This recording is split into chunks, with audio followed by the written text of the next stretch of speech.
So hello and नमस्ते everyone, welcome back to my channel. अनि आयो सबैजना सन्चै हुनुहुन्छ होला। अनि आज चाहिँ हामी सुन्दर बजारमा छौँ। अनि अब यहाँको काम पनि भ्यायो। अनि अब चाहिँ आज काठमाडौँ जाँदा फर्किँदैछ म गाइज, त्यही हो। अनि अब हाम्रो जिमाको पनि दिजु भनेपछि जेठी जिमाकोमा बसेको थियौँ हामी चाहिँ। अनि रमाइलो भयो। अब बुढापाकाहरू अब नाति आउँदाखेरि रमाइलो मान्छिन्छ नि त। अनि बिहानै हिँड्ने भनेको, अनि जिमा के भन्छिन्छ, चाँडो जान पाइन्न, यहाँ खाना खाएरै जानुपर्छ भनेर। अनि ढिलो भयो, बाई बाई। अनि खाना खाएरै जानुपर्छ भन्नुभयो होइन। अनि खाना खाँदाखेरि अब त्यही त हो यार, ढिलो भइहाल्यो। भात पनि नखाइकन हिँड्छन् भन्छन् बिहान बिहानै। अघि नै नत्र त हामी कति 6-7 बजीतिरै हिँड्ने भनेको। अनि म उठ्न नि ढिलै उठेँ है, लास्ट थकेला थियो नि त। अब कन्टिन्युस 3 दिन भइसक्यो बाइक चलाएर, अब यताउता गरेर आएको काम थियो लास्टै होइन। अनि त्यही भएर भ्यू चाहिँ कस्तो बवाल देखिन्छ गाइजहरू, हेर्नु है। अनि म चाहिँ कति 7:15मा उठेको थिएँ। अनि 7:15मा उठेपछि चाहिँ त्यहाँ यसो भगवान्कोमा दर्शन गऱ्यो। अनि जिमा त हतार हुन्छ नि, हामी अब हिँडिहाल्छ भनेर हतार गरेर आएर उहाँ खाना बसालिहाल्छ क्या। तिमीहरू खाना नखाइकन जानै पाउँदैन, खाना खानै पर्छ भनेर भन्छ। अनि अब जिमाले भनेको कुरा किन नभए, जिमा भनेको चाहिँ फेरि हाम्रो हजुरआमा हो है।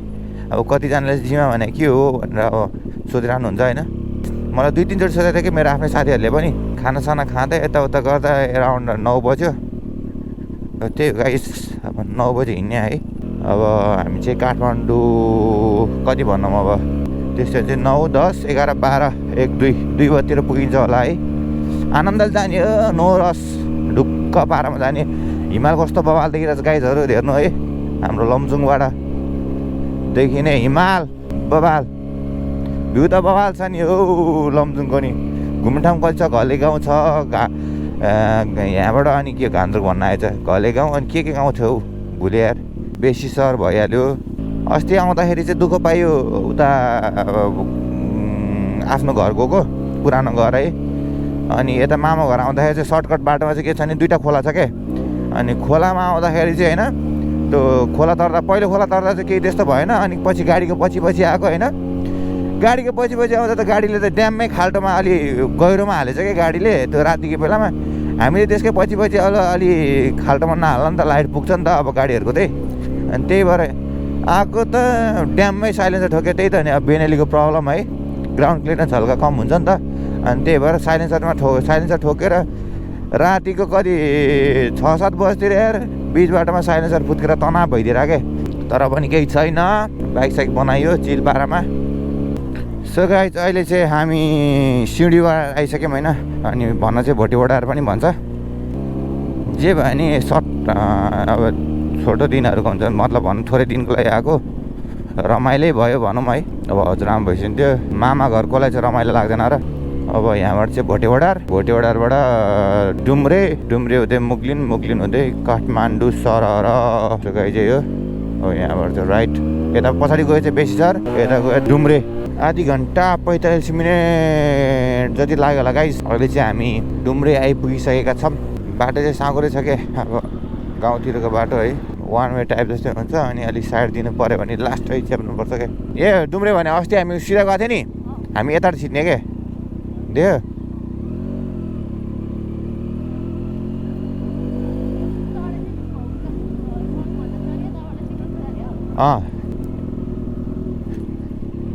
थाहा पाएँ कहाँ आइपुग्यो।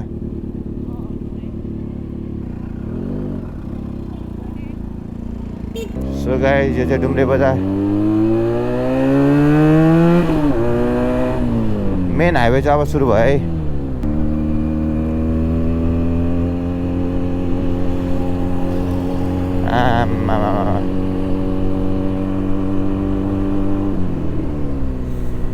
पेट्रोल चाहिँ अलिक उतै गएर हालौँ है, अहिले नहाल्ने। अनि यही हो गाइज, अब के भन्नु होइन। चट्टा पारामा गइन्छ। अनि एकछिन चाहिँ मुग्लिनमा बसिन्छ कि भन्ने कुरो होइन। मुग्लिनभन्दा अगाडि चाहिँ बहिनीले त्यो एउटा झर्ना छ होइन, त्यहाँ चाहिँ दाइ एकछिन यसो फोटो खिच्दै जाऊँ न भन्दैछ। त्यहाँ यसो टक्क लाएर होइन, च्याट्टा पारामा त्यहाँ रोकिन्छ होला। अनि त्यसपछि मुगलिनबाट चाहिँ मलेखुमा अब हेरौँ रोक्ने कि नरोक्ने होइन, नत्र सररै जाने यार। सो गाइस चट्ट लाएर फोटोसोटो पनि खिचेँ। त्यहाँ मुगलिन आउनुभन्दा अगाडिको एउटा झरना छ क्या, के थाहा चाहिँ छैन होइन। बहिनीले चाहिँ फोटो खिचौँ भन्दै थियो, अनि त्यहाँ फोटोसोटो खिच्यो चट्ट पारामा, भिडियो पनि हान्ने हो होइन। अनि अब मुगलिनमा एकछिन बसिन्छ होला, एकछिन बस्ने, अनि त्यसपछि यसो खासा त केही खाइदिउँ, त्यसपछि फेरि चल्लिने हो होइन। अनि अब चाहिँ पेट्रोल हाल्नु पर्ला जस्तो मुगलिनमा, सर्लक्क लाएर यहाँ बस्नुपर्छ। अब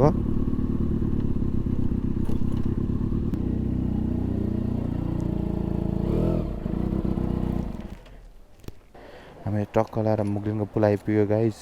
5 minutes later. सो गाइस मस्त पेट्रोल भरियो लगभग। अब काठमाडौँबाट लमजुङबाट अब 2-4 ठाउँमा घुम्यो होइन। अनि त्यसपछि फर्किँदाखेरि मुगलिन तपाईँले देख्न सक्नुहुन्छ, मुगलिनमा आएर चाहिँ पेट्रोल फुल भरियो। 2500 लाग्यो यार फुल भर्नलाई। अनि उताबाट आउँदाखेरि पनि त्यस्तै 25-2600 जति नै हालेको थिएँ। लगभग भनौँ न 5000 सिधै आउँदै जाँदै पेट्रोल। अब यहाँबाट फुल हालेछु, अब कति पुग्छ। By by. खाना पनि खाइयो, मस्त खानासाना खाइयो होइन।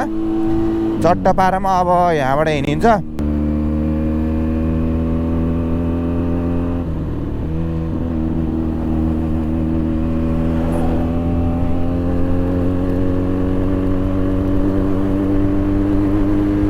हामी चाहिँ अहिले मलेखु ट्याक्कै कट्यो होइन गाइस।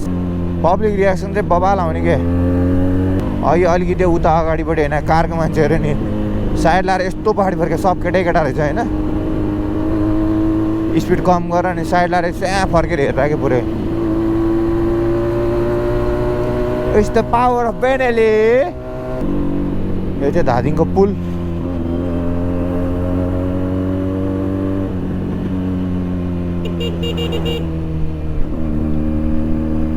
अब त लगभग काठमाडौँ पनि कति 34 किलोमिटर काठमाडौँ हो कि कति हो? 64 किलोमिटर रहेछ यार।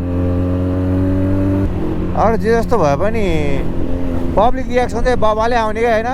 हाइवेमा बेनेली कुदाउँदा चाहिँ बबाल रमाइलो लाग्छ नि त्यस्तरी फर्केर हेर्दाखेरि।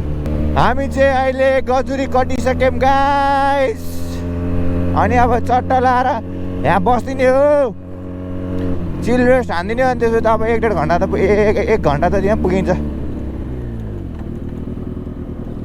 ढुक्क।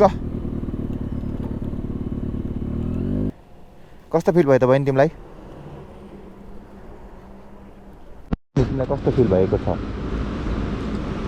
बोल्ने मुडमा छैन मेरो बहिनी। गाइजहरू हेर्नुहोस्, गाह्रो भएको छ। हामी चाहिँ गाइस महादेव बेसी भन्ने ठाउँ आइपुग्यो। मस्त अहिलेसम्म रमाइलो भइरहेछ। अनि त्यसो एनएसलाई जोसाइदिएको त धन्य गोर ठोकिने यार, अनि खेल्दैन। बिस्तारै दौडे बिस्तारै आइयो यार। एनएसलाई त जोसाइदिएको मात्र के थियो, धन्नै केटा त लोअर ट्रकलाई हानेर ट्रकै कुचाइदिने यार, धन्नै एनएसले यार। त्यही भएर अलि डर लाग्यो त्यस्तो। अब हुन्छ नि बाइकमा हिँडेपछि अलि अरू त अलि होसियार हुनुपर्छ। त्यसले फेरि जुत्ता केही लाग्दैन क्या।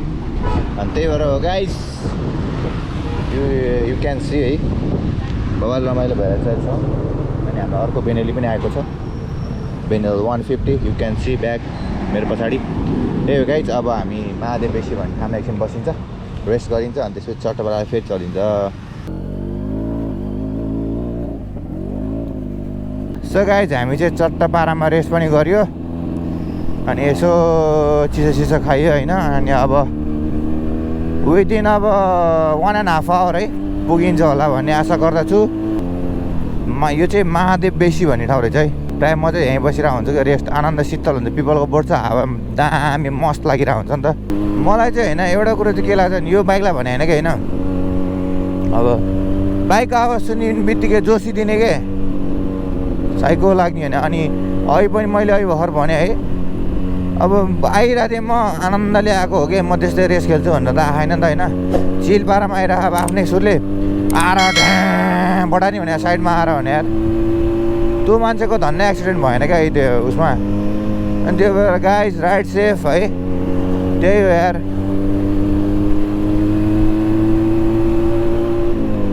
बाइकको आवाज सुन्ने बित्तिकै जोसिदिने क्या। अब ल होला प्रोफेसर राइडरै होला होइन, जे भयो नि हाइवेको बाटो हो, अलिकति आफू चाहिँ सेफहरू चल्यो। फेरि त्यो मान्छे कस्तो नि अब खुट्टामा चप्पल लाछ होइन, कट्टु लाएर कुदाइराख के। अब यत्रो हाइवेको बाटो लोकल त लोकल होला, त्यस्तो भयो नि अब अलिकति आफू सेफ्टी गियर युज गरेर कुदाउने हो नि त होइन। म चाहिँ त्यही रिकमेन्ड गर्छु क्या गाइजहरू है। अब हाइवेको बाटो हिँड्दाखेरि टक्क बाइक साइक चलाउँदाखेरि जुत्ता लाएर चलाउँदा एकदम ठिक हो क्या। अहिलेसम्म त क्या थगेला जस्तो फिल भएको थियो होइन, अहिले एकछिन रेस्ट गरेँ, क्या आनन्द भयो यार।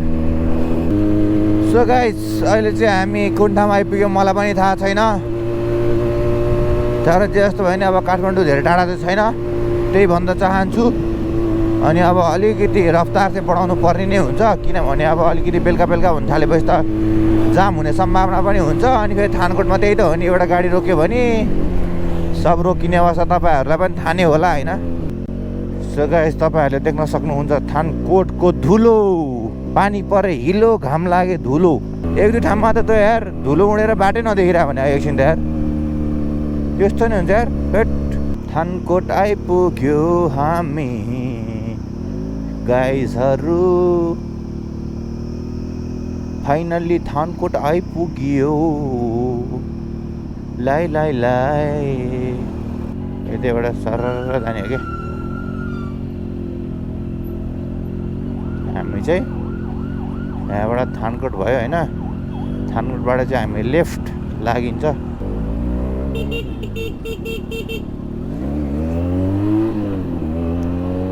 अब यहाँबाट एकैचोटि हामी कहाँ निक्लिन्छ, Kalanki.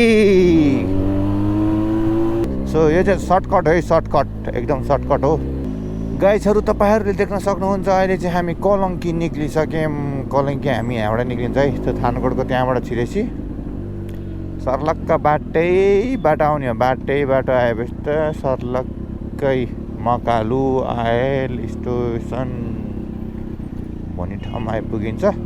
So guys finally Kathmandu पनि छिरिसक्यो होइन। ए हो guys, hope you guys enjoy this video. अनि नयाँ हुन्छ लाइक सेयर एन्ड सब्सक्राइब गर्न नभुलिदिनु होला, त्यही भन्दछु। अनि see you in next vlog. Bye bye. Bye bye. Bye bye. Bye bye. Bye bye. Bye bye.